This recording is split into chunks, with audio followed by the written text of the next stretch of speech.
नमस्कार साथियों, मैं एक बार फिर से आपका हार्दिक अभिनंदन करता हूं आपके अपने YouTube चैनल जिसका नाम है यूके जसपुर क्लासेस में। तो आपको भी हैप्पी टीचर्स डे। आप में से जो लोग भी पढ़ाते हैं उन सभी को शिक्षक दिवस की हार्दिक शुभकामनाएं। हमसे जो विद्यार्थी पढ़ते हैं उन्होंने हमें विश किया, हमें उन्होंने हैप्पी टीचर्स डे कहा। हम जिनसे पढ़े हमने उनको हैप्पी टीचर्स डे कहा। आप लोग जिनसे पढ़ते हैं आपने उनसे कहा। तो आज एक बहुत ख़ास दिन है, मैंने सोचा क्यों ना इस पर आज हम थोड़ी सी बातचीत करें और मैं अपने विचार रखूं जहां तक मैं टीचर्स को लेकर जो सोचता हूं, जो मेरे अपने ओपिनियंस हैं, तो मैंने सोचा आपके साथ शेयर करूंगा तो थोड़ा अच्छा रहेगा। मैं क्या मानता हूं कि एक टीचर किसको कहते हैं, शिक्षक दिवस का मतलब क्या है। अब देखिए, दिवस यानी कि साल में एक दिन आता है जब हम अपने शिक्षक को याद करते हैं, उनको धन्यवाद देते हैं, उनको थैंक्स कहते हैं, उनको गिफ्ट्स देते हैं। ये सब हम लोग करते हैं। हम लोग ऐसा ही करते हैं अक्सर, जब भी कोई त्यौहार आता है साल में एक दिन आता है और हम लोग उसे मनाते हैं। लेकिन टीचर्स डे रोज होता है, चाहे आप टीचर्स के सामने मौजूद हैं ना मौजूद हैं, इससे कोई फर्क नहीं पड़ता। आप दिन भर कुछ ना कुछ सीख रहे हैं, 24 घंटे हम कुछ ना कुछ सीखते हैं। ज़रूरी नहीं है हम किसी इंसान से ही कुछ सीखें, हम चीज़ों से बहुत कुछ सीखते हैं। हम आसपास के माहौल से बहुत कुछ सीखते हैं, हम अपने लोगों से बहुत कुछ सीखते हैं, समाज से बहुत कुछ सीखते हैं। तो वो हर चीज़ जिससे हम सीखते हैं वो वास्तव में क्या है, वो एक टीचर है, हमारे लिए एक शिक्षक है। इससे कोई फ़र्क नहीं पड़ता कि वो हमारी एज से कम उम्र का है या ज़्यादा एज का है।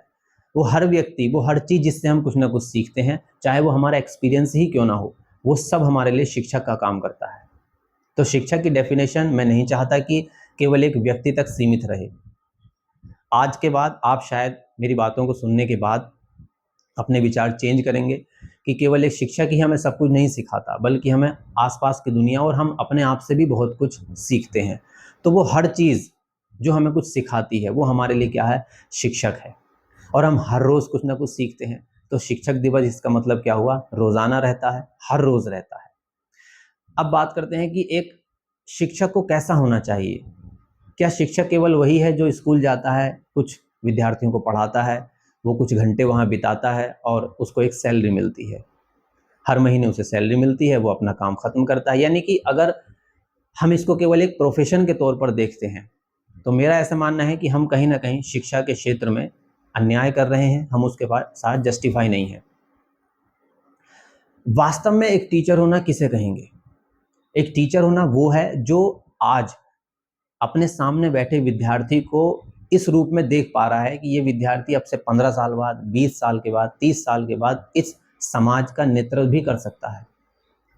इन विद्यार्थियों में से जो हमारे सामने बैठ के पढ़ते हैं, इनमें से ही कोई टीचर बनेगा, कल वो किन्हीं को पढ़ाएगा।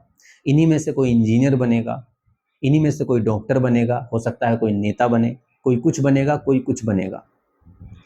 तो अगर हमारे अंदर वो समझ है कि हम ये देख पाएँ कि हम इन विद्यार्थियों को क्या दे सकते हैं, इनके दिमाग को कहाँ तक ज़िंदा कर सकते हैं, वो एक टीचर का काम है।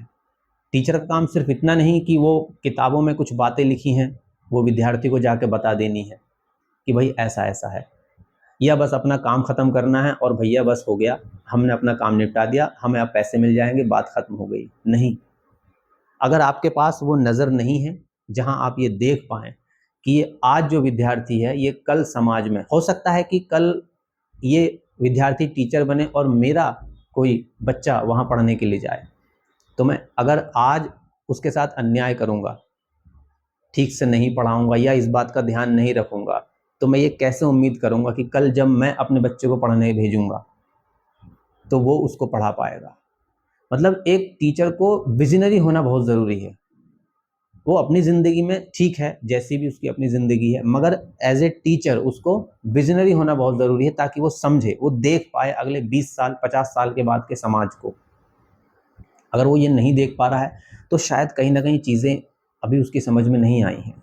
देखिए, मैं किसी टीचर पर कोई एलिगेशन नहीं लगा रहा हूँ, कोई ऐसी बात नहीं कह रहा हूँ कि वो गलत है। मैं बस ये कहना चाह रहा हूँ कि मैं ऐसा सोचता हूँ कि भई, एक टीचर को ऐसा होना चाहिए। यानी टीचिंग प्रोफेशन को एक जॉब की तरह ना देखा जाए, बल्कि एक ज़िम्मेदारी की तरह देखा जाए। वो माँ-बाप जो अपने बच्चों को पढ़ने के लिए भेजते हैं, है ना? स्कूल में भेजते हैं, ट्यूशन्स में भेजते हैं या हम कहीं पढ़ाने के लिए जाते हैं, तो उन विद्यार्थियों के साथ जो हमारा एक कनेक्शन है, वो अगर उस लेवल का है जहाँ तक हम उसके दिमाग को ज़िंदा कर पाएँ, उसको समझा पाएँ कि भाई चीज़ें कैसी हैं। अगर हम उसके दिमाग को ज़िंदा नहीं कर पा रहे तो फिर कोई फ़र्क नहीं पड़ता कि हम उसको क्या सिखा रहे हैं।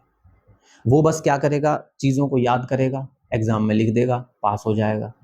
कोई टीचर उसको बता देगा एग्ज़ाम में, वो वैसे भी पास हो जाएगा।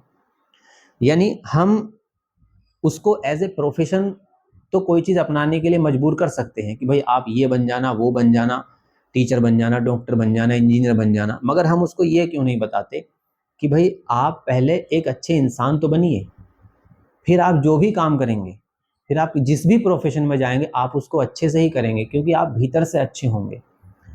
अब ये काम कौन करेगा? ये एक शिक्षक ही तो करेगा, और कोई नहीं करेगा इस काम को। तो शिक्षक के ऊपर एक ज़िम्मेदारी है आने वाले समाज को एक रूप देने की, ये मैं कहना चाहता हूँ। और कि टीचर अगर वो नहीं कहेगा जो सच में कहना चाहिए, तो फिर कौन कहेगा? आज वो क्रांति नहीं है, आज वो समय नहीं है कि हम अंग्रेज़ों के गुलाम हैं तो हमें अंग्रेज़ों से लड़ने के लिए कोई क्रांति करनी है। आज हमें अपने ही समाज को बेहतर बनाने के लिए क्रांति करनी है। और वो क्रांति कौन करा सकता है? वो सिर्फ़ एक टीचर करा सकता है। क्योंकि वो जानता है, उसको समझ है समाज के बारे में, दुनिया के बारे में, और वो समझ उन विद्यार्थियों को दे सकता है जो उसके सामने मौजूद हैं, ताकि ये विद्यार्थी समाज को कल बेहतर बना पाएँ।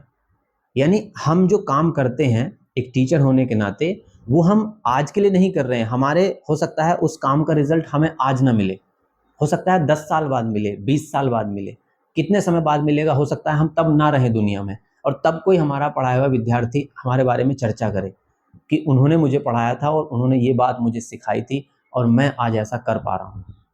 तो हमारा काम जो है उसका रिज़ल्ट बहुत टाइम के बाद मिलता है, हाथों हाथ कभी नहीं मिलेगा। अब माँ-बाप भी ऐसा सोचते हैं कि भई हमने टीचर के पास अपने बच्चे को भेज दिया, तो हमारी ज़िम्मेदारी ख़त्म हो जाती है। बस हमने उसको कपड़े पहना दिए, ड्रेस अच्छी दे दी, उसकी फ़ीस भर दी और सारी ज़िम्मेदारी हम टीचर के ऊपर थोप देते हैं, सौंप देते हैं। तो ये भी थोड़ा-सा कहीं न कहीं गलत हो जाता है क्योंकि टीचर के सामने बच्चा कितने समय है? कुछ घंटे के लिए है, बाकी समय वो घर पर है, समाज में है। अब वहाँ से वो क्या इकट्ठा कर रहा है अपने अंदर, वो कैसे पता चलेगा? उसकी ज़िम्मेदारी कौन उठाएगा? तो यानी किसी बच्चे को अगर हम तैयार कर रहे हैं एक अच्छा समाज बनाने के लिए, तो इसमें जितनी भूमिका टीचर की होती है, उतनी ही भूमिका माँ-बाप की भी होती है।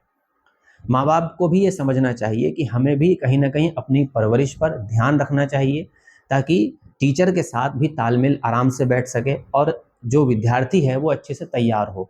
भविष्य में वो अच्छा फ्यूचर उसका हो, वो अच्छे काम करे, समाज में अच्छे से रहे, कल समाज का नेतृत्व करने का मौका मिले तो उसे अच्छे से करे।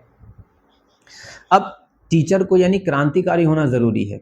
अगर टीचर ये सोच के रुक जाएगा कि मेरी जॉब चली जाएगी या ऐसा हो जाएगा, वैसा हो जाएगा, मैं किसी की नज़रों में बुरा बन जाऊँगा, तो टीचर फिर कभी भी वो बात नहीं कह सकता जो उसे सच में कहनी चाहिए। देखिए एजुकेशन सिस्टम है, स्कूल के अपने कुछ नियम कानून होते हैं। अब उनके तहत रहते हुए सारी बातें आप नहीं कह सकते, आपके सामने भी मजबूरी है।